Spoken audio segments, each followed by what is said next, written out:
Okay, so this is one of the most important parts of the whole conference, and regenerative medicine is where the future lies for all of us. So I'm going to do two things. The first thing is I'm going to show you why I'm considered, I suppose, one of the pioneers of regenerative medicine. And the second thing is I'm going to show you that a lot of people that don't know what they're talking about are jumping onto this bandwagon and use IV NAD and use IV exosomes, peptides. None of those things really work. So this is it here. Science never stands still, and like a river, it moves on, and somebody will be standing on this stage in 10 years' time, much different than myself. But in the early stages, and this lecture is not to show you my awards, it's to show you how it all, in my mind, started. So what is regenerative medicine? Regenerative medicine is a process where we reverse disease, rebuild tissue at a cellular level. So it's not going to make you live longer. We're just using signal messengers. Signal messengers be the growth hormones, be the exosomes, be the secretomes, even peptides. They do not make you live longer. They're just signals to tell cells what to do. So they're like politicians standing up in Cape Town or somewhere saying, we need to do this, we need to do that. But just because they say it doesn't mean it's going to happen. If you've got corruption in a city, it's the same as chronic inflammation. If you're doing something at nighttime, it's different than daytime because of circadian rhythms. So I'll quickly run through this. So most of my memories really are based in scars. I did most of the regenerative medicine dealing with patient scars. Lots of them, hundreds of them. Why? Because if you get a vascular occlusion, if you don't treat it the way that we came up with, it'll scar. The body has to protect itself. So as a consequence, if you get a burn, you get a scar. Why? Because there's no blood. If you stop the blood, then you're stopping the healing mechanisms. So we came up with ways of treating this. So because there's quite a lot in this lecture, I'm going to spin through it very quickly. So if we take a patient, unfortunately this patient died recently, but when I took the photograph, it had nothing to do with it. He died of another reason. If I take off a skin cancer, I'm not really doing much. I'm throwing it in the bin or to the histopathologist. The body regenerates itself. If a child falls and cuts their knee, and we sew them up, the body regenerates. If you get a car accident and you break your arm and you put in a plate, the body heals itself. Doctors don't. So hospitals deal with degenerative medicine, and we deal with regenerative medicine. So that's that patient, actually just about 10, probably less, maybe 8 weeks later, same patient. So if you see the way that the body heals itself. So in the beginning, I looked at this and I said, what if we could use the process of regeneration in aesthetic medicine? So we just started off, and my first, I suppose, work was in IMCAS 2003. I lectured to an audience in PRP. Nobody knew what I was talking about. I probably didn't that much myself either. And as a consequence, I didn't come up with it. Orthopedic surgeons were using it. Dentists were using it. And I said, let's do it in aesthetic medicine. So at the time, I won a big award recently in Cambridge because of my work. And at the time, I wanted to apply it to hair. Now, the first papers written in hair, 2010, we were doing that with hair back in 2004. And at the time, I brought FUE to India, 2007, and that's a picture of me in a car park in Mumbai, where they have a younger me up in the car park because we brought it there. 2007, we used PRP with hair, and then we won awards for that. We had we had 23 clinics around the world before the Irish recession. And then what I wanted to do was bring in stem cells, because at the end of the day, PRP is just growth hormones. Big deal. 7 growth hormones, whereas stem cells actually are different. They have the ability to change into any cell. But at the time, they weren't getting much results in Tel Aviv or New York with spinal cords and that. We introduced red light, and that really was a game changer. At the time, we didn't know that it was working through mitochondria and oxygen. And when we did this technique, we got really good results. So, at the heart of regenerative medicine lies a fundamental biological question. Can we restore cellular energy in damaged tissue? If mitochondrial function can be reactivated, the intrinsic capacity for tissue repair may follow. Several years ago, Dr. Patrick Treacy initiated exploratory work combining red light photobiomodulation with platelet-rich plasma and stem cell-based approaches in the management of burn injuries and tissue ischemia following vascular occlusion. I'll actually stop that there because I have a couple of videos and I want to get through it. So at the time, we didn't know why red light works so well, but I do know now. If you remember the Krebs cycle, and if you have one turn of the Krebs cycle, you get 2 units of energy out. If you put red light on it, you get 36 units out, 18 times as strong. And why does that happen? It happens because nitric oxide bonds to cytochrome C oxidase, and when you use the red light, and it doesn't have to be for a long period, just as a stimulus, it will release it. And when it releases it, oxygen binds 20 times more. And not only that, but you get a second benefit. Nitric oxide goes through the cell wall and becomes a vasodilator. So you have 2 immediate means of wound repair. The oxygen going in is 20 times more than you will have in ischemic tissue, if it can get in. And because the blood vessel is compromised when nitric oxide is released, and it's crazy. The hospitals still haven't copped onto this. The hospital sent me a lot of their burns cases, and I'll show you. A lot of the hospitals still, in my mind, are very primitive. All they do is, when a kidney gets bad, you have to stop it getting bad. If they're dealing with cancer, they just cut it out. You have to stop cancer appearing. That's what regenerative medicine is. We deal with regenerative medicine, they deal with degenerative medicine. So as a consequence, we don't want people living longer and just living in nursing homes with Alzheimer's. We want all these things to be prevented. That case there was given to me 2 weeks after it had happened, vascular occlusion, and she'd already been to the hospital twice. They had done nothing. And when we treated originally with PRP, we didn't have stem cells back then. It's a long time ago. It came out quite red, so we had to use IPL to dampen down the VGF, the red vascular fraction, and then a CO2 laser. This is a patient here that came to us with, she was on Roaccutane, and as a consequence, he wanted me to sew her up, and I would have left a big mark, a young girl.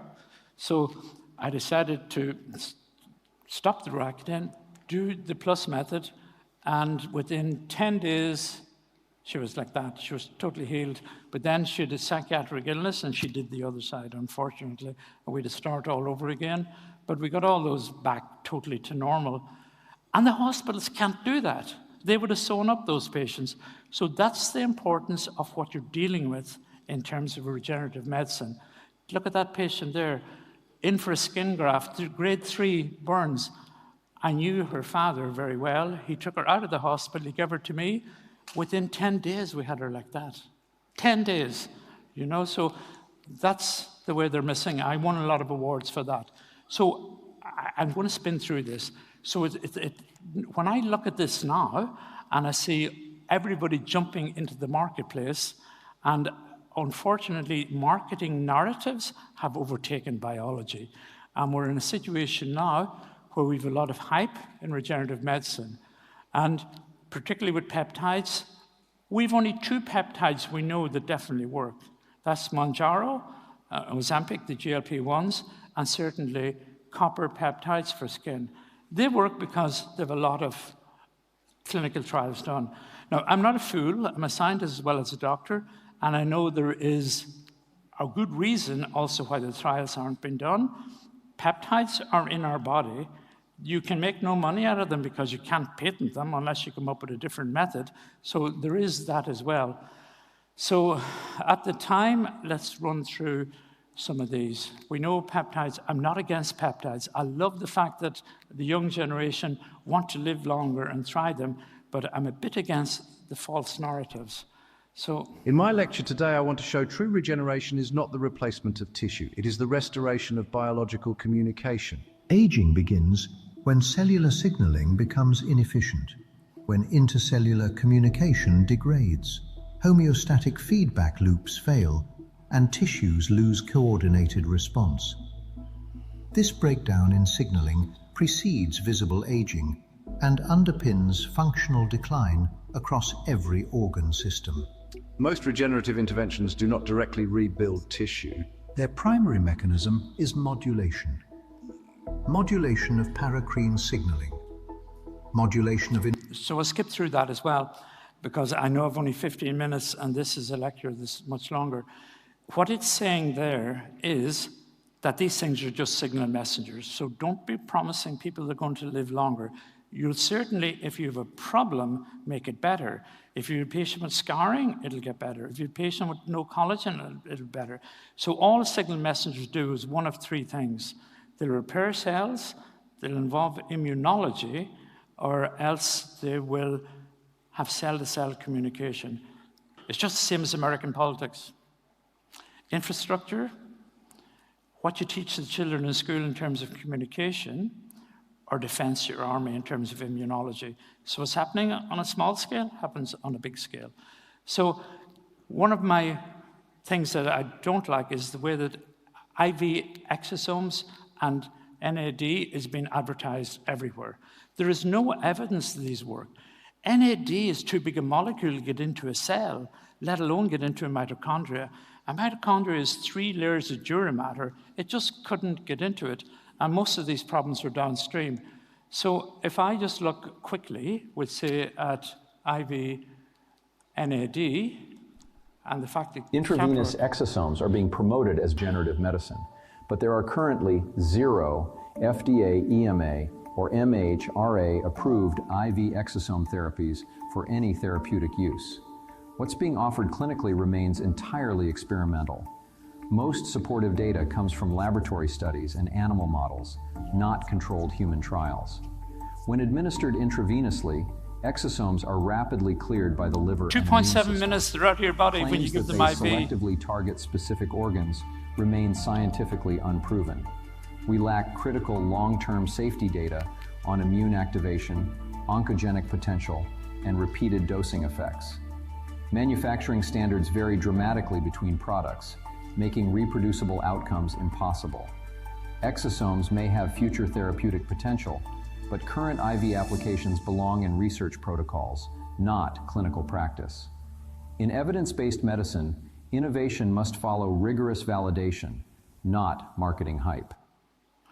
And even NAD, there's only 2 papers done on human trials for intravenous NAD, and both of them show no effect, just so we know. Okay, so I'll be speaking at a lot of conferences around the world that people use these methods, so I don't want to offend anybody. I'm lucky that my background is both science and medicine, and I did 4 years molecular biology before medicine, so it takes a lot, I suppose, to fool me, but I don't want to take away the interest everybody has, but I don't want to be in a situation where our patients are coming to us and saying, oh, look, this was just a trend, it didn't work. Because if we get in time, it will work. So let's look at NAD. NAD+ has become one of the most discussed, understood molecules in longevity and regenerative medicine. Today, I'd like to take a step back from marketing narratives and return to first principles of biology. There is no dispute that NAD+ is fundamental to cellular health. It plays a central role in mitochondrial metabolism, DNA repair, redox balance, and cellular resilience, all processes that decline with age. However, acknowledging biological importance is not the same as validating every method proposed to restore it. A prevailing claim suggests that intravenous NAD+ directly replenishes intracellular or mitochondrial NAD pools, leading to rapid rejuvenation or mitochondrial reset. From a cell biology perspective, this interpretation is, at best, incomplete. NAD+ is a large, charged molecule. Most human cells do not import intact NAD mice efficiently. Instead, intracellular NAD+ is maintained through tightly regulated salvage and synthesis pathways. Increasing circulating NAD does not reliably translate into increased intracellular or mitochondrial NAD, particularly across multiple membrane barriers. Mitochondrial NAD+ pools are compartmentalized and stringently controlled. To date, there is no robust evidence demonstrating that intravenously administered NAD crosses the cellular and mitochondrial membranes in a way that meaningfully alters mitochondrial function. Claims of direct mitochondrial supercharging, therefore, exceed what current biology can support. Okay, so I'll spin through that as well, because this is a much longer lecture, and I know I'm going to be running up close to my time. So there's no doubt about it, if people put intravenous NAD on their arms, people do feel better. It may be placebo, it may be hydration, but it's not that the NAD is going into the cell and giving them a new burst of energy. We know that. So this is really a false narrative, and if we look at myths regarding reality, we can see that our generation of doctors that should have some responsibility for true science is being superseded by influencers on social media. And people with no education are telling our patients what can happen. We've got the Secretary of State of Health in the United States, and you've seen him in front of Congress. Just the amount of misinformation, and may I say even lies, being told to our generation of people, and we got to get control of that and get it back again. There's no evidence that it'll work for Alzheimer's, depression, PTSD, and in the Pakistani and Indian Supreme Court recently, these cases have come up and people are not allowed to advertise. So I'll leave it at that. Thank you.